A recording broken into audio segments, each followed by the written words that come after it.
سلام بیننده عزیز. خبر، گزارش و تحلیل رویدادهای تاجیکستان و عالم را در برنامه اخباری آزادی من مومین احمدی تقدیم میکنم. امروز 9 فوریه است. نگاه به چند گزارشی برنامه. تعداد قربانیان زمین لرزه در ترکیه و سوریه از 17,000 نفر گذشت. احوال در سوریه جنگ زده بدتر است. زمین لرزه در ترکیه یک زاده تاجیکستان را با فرزندانش به خانمان کرد. این زن نمیداند کجا رود و چی کار کند. ما هم انسانیم. من هیچ وقت خورسندیم مردم گرجش اومده کودکام کتی پریشان شدن نمیخوام. دهها صاحبکار را برای نقض قانون زبان جریمه کردند. پیشنهاد کمیته زبان برای نامگذاری فروشگاه ها بحث برانگیز شد. قانون جمهوری ترکیه درباره زبان دولتی در بعضی مرکزهای سودا و خدمترسانی کشور رعایت نمی شود. تعداد قربانیان زمین لرزه های مدهش روز 6 فوریه در ترکیه و سوریه از 17,000 نفر گذشت. تلاش نجات افرادی که زیر بناهای فرو ریخته ماندند ادامه دارد، ولی عین زمان شکایت از تأخیر در کمک رسانی نیز زیاد است. مردم سوریه جنگ زده در این بین عذابی بیشتر میکشند. همکارم شهلای گلخوجه گزارش میدهد. دو زمین لرزه مرگبار روز دوشنبه ولایت ایدلیب تحت نظارت شورشیان سوریه را در مرز ترکیه ویران کرد. اما در بین این همه مرگ و میر و شکست و ریخت‌ها حادثه های معجزه‌ناک نجات ساکنانش جای دارند. زمین در زیر پایمان کفید و ما از داخل بینا افتادیم. احساس مثل این بود که در لیفت قرار داریم و با شست به پایان می‌فراییم. بعد این شیفت و دیوارهای خانه به بالایمان افتاد. مدو و اهل خانواده او از جانب نیروهای مدافع شهروندی با نام کلاه سفید نجات یافتند. مدو با دخترش مجروح شد، اما پسرش به هلاکت رسید. مقیاس بزرگ خرابی ها و هم هوای سرد زمستانی کار گروه نجات بخشان را مشکل کرده است. ما برای از زیر خرابه ها بیرون برآوردن مجروحان و هلاک شده ها تلاش زیاد به خرج دادیم. صرف نظر از سردی ها و نارسایی هوا در بناهای خراب شده، ما به کار خود ادامه می دهیم. در دوام 36 ساعتی گذشته ما از زیر خرابه ها بیرون برآوردن آدمان را بس نکردیم. زمین لرزه های دهشتبار قسم زیادی زیربینای به این هم در نتیجه جنگ شهروندی کم و ضرر دیده را ویران کردند. این یک حالت سردرگمی است. بناها خراب شده و مردم ناتوان ماندند. آنها چیکار کردن خود را نمیدانند. تا کنون یگان کمک نرسیده است. این خیلی مهم است. به ادلیب کمک وارد نشده است و مردم نمیدانند که آیا یگان یاری می شود یا نه. ما واقعا هم در حالت ناگوار هستیم. به همه چیز نیاز داریم. در حالی که گذرگاه‌های مرزی با ترکیه بازند، بسیاری از راه‌هایی که به مرز میبرند بر اثر زمین لرزه‌های خرابی آور آسیب جدی دیدند. هنوز معلوم نیست که به ادلیب کی کمک میرسد. همه همسایگانم به هلاکت رسیدند. با وجود آنکه پسرم هلاک شده است، من در بر عائله‌ام هستم. این یک نعمت خداست که من زنده و با اهل عائله‌ام میباشم. در حالی که ادلیب تا هنوز انتظار کمک‌های بین‌المللی است، به این منطقه آفت زده که تا حال بیش از 10 سال جنگ را پس سر کرده است، خطر بیماری، سردی و گرسنگی تهدید می‌کند. زادگان تاجیکستان نیز در زمین لرزه خرابی آور ترکیه زیان دیدند. خانه شهناز استانزاده تاجیکستان که در شهر قهرمان مرش زندگی میکند در زمین لرزه ویران شده است. او حالا با 4 فرزندش در گرج زندگی میکند. پیش از آغاز برنامه همکارم شهلای گلخوجه از شهناز پرسید که چی احوال دارد. جای ما بینه توقعتون میکفد. اپا ما یک شب برنویس موندیم تا سهر جا نیافتیم. زمین جنبی به حد سخت شد. هر یک 5 دقیقه پس زمین جنبی دوام داد. هر یک 5 دقیقه پس زمین جنبی دوام داد. اپا جان عذاب کشیدیم. همون روزا هم من کودکم هممون کسل مزمون نیست. خونم کفیدگی ریختگی نیست. اپا جان 1000 بار شکر. لیکن کفیده ولو کفیدگی در اومدن میگون ممکن نیست گفت سودیان. ما نمیتونیم در اومده میداریم یک قشق میداریم در میگیریم میگریزیم میترسیم هر در اومدگی ما خونه به لرزه در اومده است ما خدا نشان ندهد اسپیت کردیم میکنیم نکردیم در تگ همون خونه میمونیم بسیار در اومده نمیتونیم. سفارت تاجیکستان در ترکیه گفت که تاجیکان را در منطقه‌های آسیب دیده ثبت نام کرده است و با آنها تماس دارد. همکارم شهلای گلخواجه از شهناز پرسید که با او نیز تماس گرفتند. زنگ زدن پرسیدن چی حال دارتون گفته پرسیدن منت دارم 1000 بار رحمت زنگ زدن پرسیدن یک بار دیگه زنگ نزدن. اپاجون من شما به یک گپ میگم شما هم مسلمانه منم همین همشهری همون جایم خو من سوریه باشم خو ترک باشم خو ازبک خو فرق ندارد ما هم انسانیم. من هیچ وقت خورسندیم مردم گرجش اومده کودکام کتی پریشان شدن نمیخوام. من ابیزت خونم ریزت باید خونه من شکسته تموم شود بعد من به باور میکنم میافر باور کنه حاضی پول به احتیاج داریم معده شده میگیرم از گنده همه چیزم شکست تمام شده من خونه در اومدم با کود باید جسارت ندارم.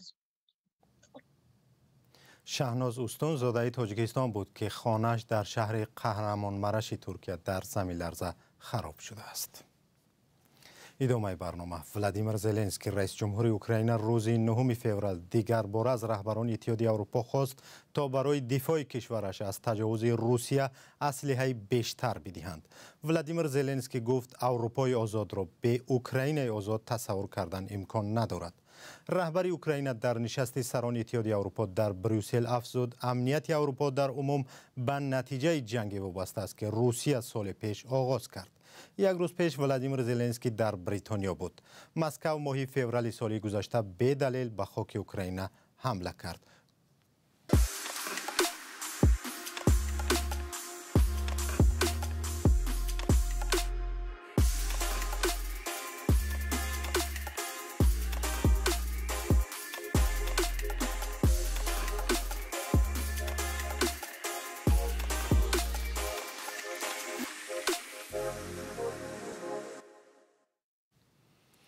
کمیته زبان و اصطلاحات تاجیکستان پیشنهاد کرده است که برای پیشگیری از خطا در نام شرکت‌ها صاحبکاران پیش از ثبت نام نهاد خود از تشخیص زبانشناسی گذارند. پیشنهاد مذکور بحث‌ها را درباره ایجاد مانع دیگری در راه صاحبکاری برانگیخته است. علیشیر ظریفی و شهلای عبدالله گزارش دارند. کمیته زبان و اصطلاحات تاجیکستان پیشنهاد کرده است که به خاطر پیشگیری از خطا و غلط در نام شرکت‌ها صاحبکاران پیش از ثبت نام نهاد خود از سنجش زبان گذارند. در نشست خبری این نهاد تاکید کردند که کمیته انداز پیشنهاد را پذیرفته است. همین بند قانون جمهوری ترکیه درباره زبان دولتی در بعضی مرکزهای سودا و خدمت رسانی کشور رعایت نمی شود. اساساً در شهرهای مرکزی است. شهر دوشنبه چطوری که من گفتم بعضا به نظر می‌رسد در ناحیه شهر بختر و شهر خوجند ولایت سوخت. برخی صاحبکاران و کارشناسان سنجش زبان را باز یک مانع در کار صاحبکاران می‌حسابند. از سنجش زبان گذراندن همه صاحبکاران مبلغ و نیروی کاری زیاد طلب می‌کند که باید از حساب بودجه و حساب صاحبکاران مبلغ گذاری شود، در حالی که خطاهایی که در نامگذاری کمیته زبان کشف می‌کند شاید 50-10% باشد. به نظر من پشت این پیشنهاد یک غریزه گرفتن درآمد ایلاقی می‌ایستد. چون این ادعا را در کمیته زبان به اساس نامیده تاکید کردند که هدف تنها اصلاح کردن است. طبق اطلاع رسمی سال گذشته برای رعایت نکردن مقررات قانون زبان دولتی در تاجیکستان 78 پرونده مأموری ترتیب داده افراد گوناگون را 68,000 سومانی جریمه بستند. در تاجیکستان بعضی از دانشگاه‌ها محتاج دانشجو شدند. سال گذشته بیشتر از 10,000 ختم کننده مکتب و داوطلب ادامه تحصیل با وجود سپردن امتحان موفق شدن به دانشگاه‌ها نآمدند. چرا؟ پول تحصیل نداشتند یا چیزی دیگر؟ گزارشی برای یوسفی و علیشیر ظریفی در همین باره است. در سال 2022 حدود 60,000 نفر داوطلب عنوان دانشجویی را دریافت کردند، اما بیشتر از 11,000 نفر به مؤسسه‌های تعلیمی خود حاضر نشدند. البته در رابطه با این مسئله از جانب حکومت جمهوری تاجیکستان با مؤسسات تعلیمی سفارش داده شده است، طوری که مقام اطلاع دارد، شاید علاقه در این داره در نشست‌های مطبوعاتی نیز گفته شده باشد. یکی از این تاکیدها این کم کردن مبلغ شرطنامه تحصیل یا اینکه حداقل به تغییر ماندن شرطنامه مبلغ تحصیل در مؤسسات تعلیمی میباشد. در سال 2022 نیز مثل 2 سال پیش نقشه قبول دانشجویان به مؤسسه‌های تعلیمی که بیشتر از 95,000 نفر بود اجرا نشده است. سبب را مسئولان مرکز ملی تستی به کم شدن شماره ختم کنندگان مکتب‌های میانه ربط دادند. تعداد زیادی مؤسسه‌های تعلیمی تحصیلات عالی کسبی البته اجرای نقشه‌شون در حدود 50 60 مؤسسه‌های تعلیمی تحصیلات نسبتاً موفق در اطراف 70-75% قرار گرفتند. رهبریت مرکز ملی تستی سبب کاهش داوطلبان را به قانون نوی دعوت به ارتش ربط نمی‌دهند، اما کارشناسان میگویند این نتیجه قانون نوی دعوت به ارتش میباشد. قانون نوی خدمت در ارتش تاجیکستان در اول سال 2021 قبول شد. بر اساس آن دانشجویانی که در کافدره حربی تحصیل میکنند باید 1 سال خدمت کنند و محصلان رشته ماجستراتورا و دکترانتورا حق به تأخیر گذاشتن خدمت را ندارند. شرکت در تاجیکستان اعلام کرد که تلفن با نام ویر استحصال کرده است. تحلیلگران میگویند تلفن‌های استحصال تاجیکستان زمان بازارگیر میشوند که با نوگانی‌های خاص خود از شرکت‌های دیگر تفاوت داشته باشند. سربناز روح الله و نگاره فضل‌الدین در این باره گزارش دارند. ویر اولین تلفن استحصال تاجیکستان واقعا مشتریان خود را پیدا کرده است، هرچند در فروشگاه‌ها زیاد به نظر نمی‌رسد. شرکتی که تلفن را به بازار برآورده است باور دارد مشتریان زیاد پیدا می‌کند، اما تحلیلگران میگویند تلفن‌های استحصال تاجیکستان زمانی بازارگیر می‌شوند که با نوگانی‌های خاص خود از شرکت‌های دیگر تفاوت داشته باشند. آفیس رفته استادم، در آفیس کم سر و سیما باید زود حاضر شوم.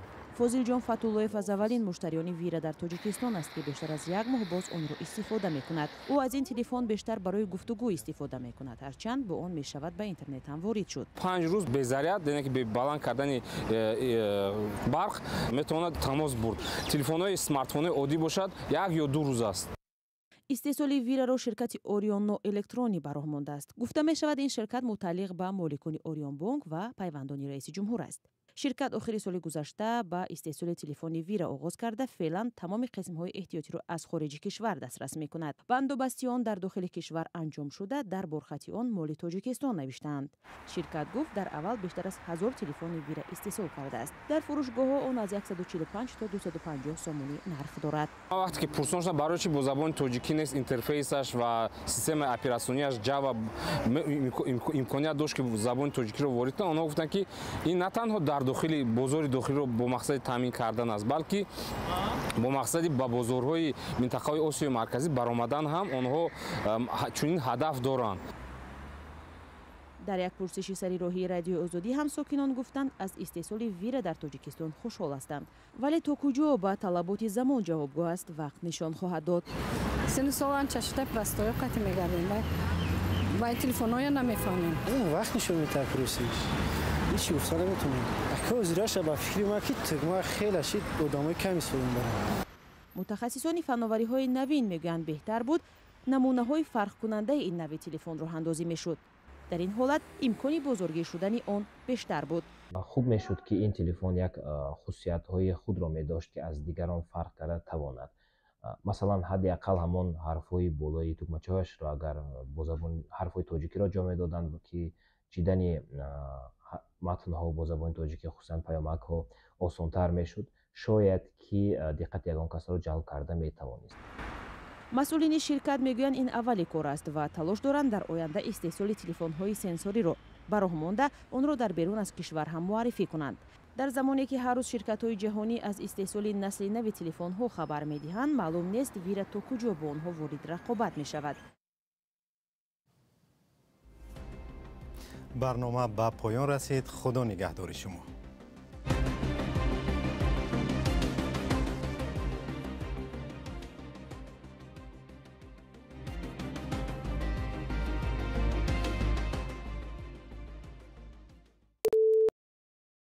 This is Radio Free Europe, Radio Liberty, Praha.